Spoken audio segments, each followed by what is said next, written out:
Hello friends, Karan study with Om academy आपका स्वागत है। फ्रेंड, आज है 25 जनवरी और आज हम बात करेंगे छत्तीसगढ़ के और साथ ही साथ भारत और अंतर्राष्ट्रीय स्तर के कुछ घटनाक्रमों पर। चलिए स्टार्ट करते हैं। कल के क्वेश्चन से स्टार्ट करेंगे। सबसे पहले देखिएगा, क्वेश्चन में जाने से पहले मैं आपको बता दूं कि हमारे चैनल को सब्सक्राइब कीजिएगा। हमारा जो करंट अफेयर है या कंटेंट जो है, हम इन प्रमुख बिंदुओं पर केंद्रित रखते हैं। ठीक है, चलिए स्टार्ट करते हैं। कल के क्वेश्चन से देखिएगा, किसे संस्थागत श्रेणी के तहत सुभाष चंद्र बोस आपदा प्रबंधन पुरस्कार 2023 से पुरस्कृत किया गया है? तो याद रखिएगा, इसके अंतर्गत जो है उड़ीसा राज्य,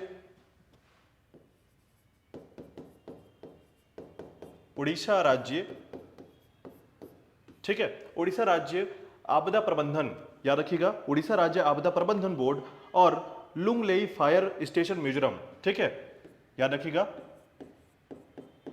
लुंगलेई,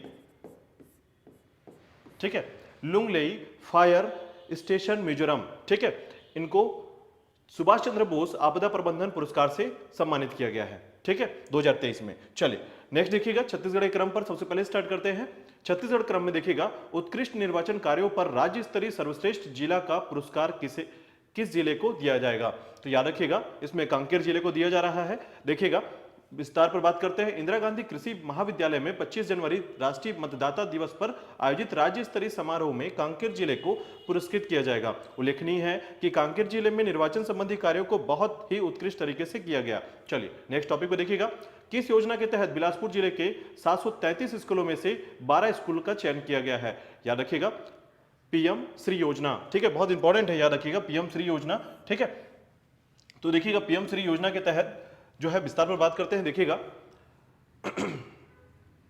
पीएम श्री स्कूल, प्रधानमंत्री स्कूल फॉर राइजिंग इंडिया के तहत बिलासपुर के 4 ब्लॉकों के 733 में से 12 स्कूलों को चुना गया है, जिसके तहत स्कूलों को अपग्रेड किया जाएगा।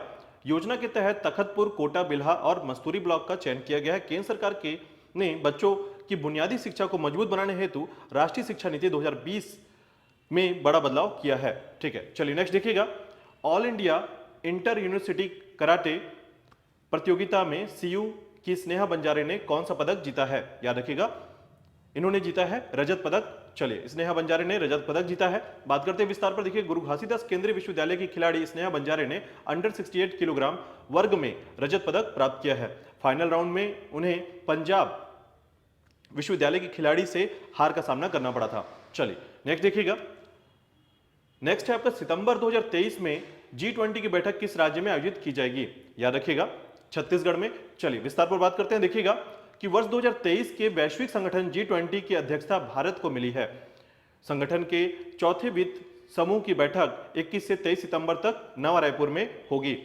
चलिए बात करते हैं विस्तार पर। थोड़ा देखिएगा कि 1 दिसंबर 2022 से नवंबर 2023 तक इसकी अध्यक्षता भारत करेगा। इसमें 29 देशों के वित्त सचिव के साथ कई अधिकारी शामिल होंगे। देश के सभी राज्यों में 56 स्थानों पर 215 बैठक होंगी।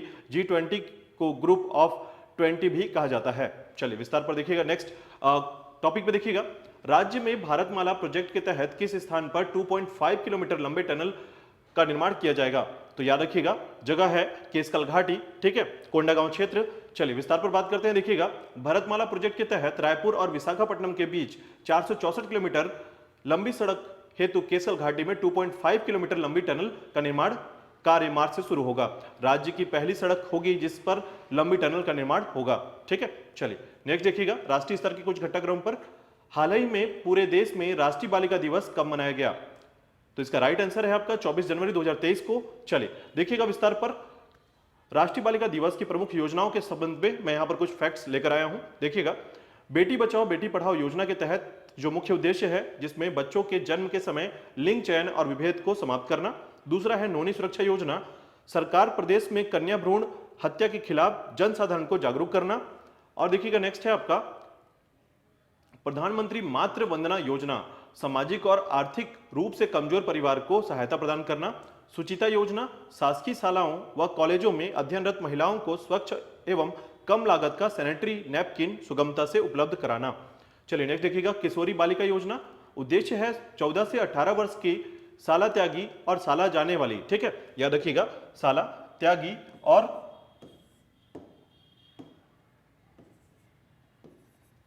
साला जाने वाली बालिकाओं को जीवन कौशल प्रशिक्षण एवं स्वास्थ्य सुविधा प्रदान करने तथा पोषण स्तर में सकारात्मक सुधार लाने हेतु टेक होम राशन प्रदान करना। ठीक है, चलिए नेक्स्ट देखिएगा,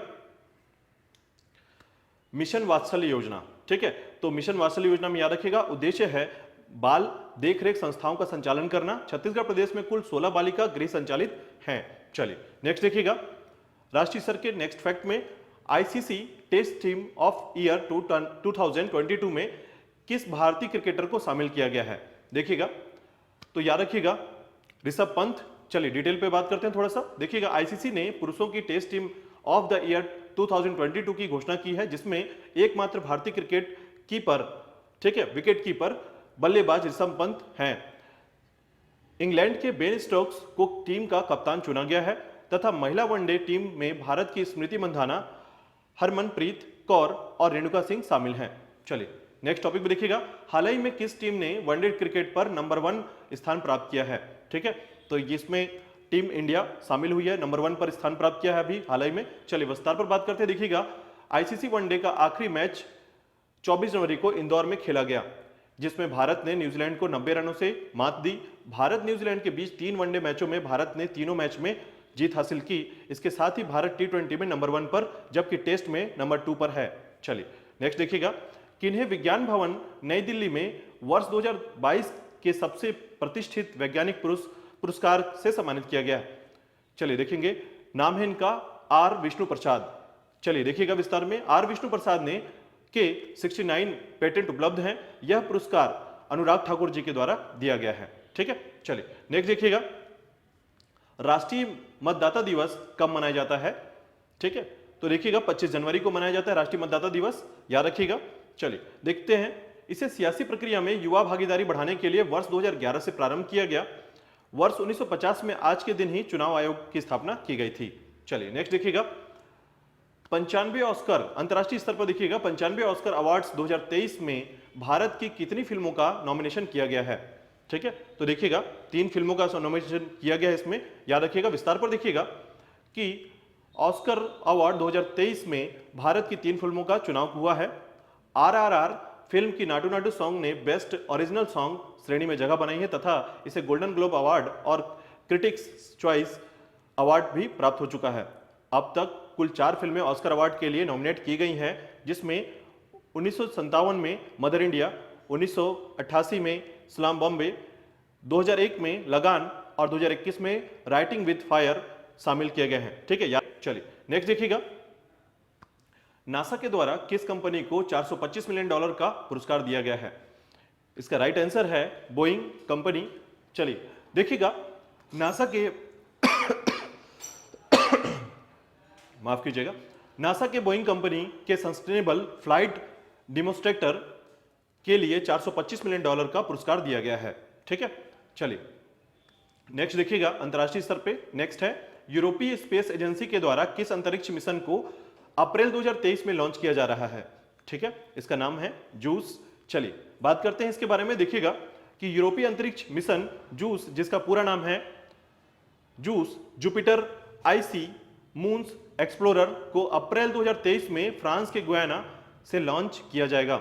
यह स्पेसक्राफ्ट जुपिटर के बर्फ से ढके हुए मून्स की खोज करेगा, जिसमें मुख्यतः गैनीमेड, यूरोप और कैलिस्टो की खोज होगी। ठीक है, चलिए नेक्स्ट देखिएगा, भारत सरकार वित्त मंत्रालय, राजस्व विभाग, केंद्रीय अप्रत्यक्ष कर और सीमा शुल्क बोर्ड कानूनी प्रकोष्ठ ने जीएसटी के विशेष लोक अभियोजक के पद पर किसे नियुक्त किया है?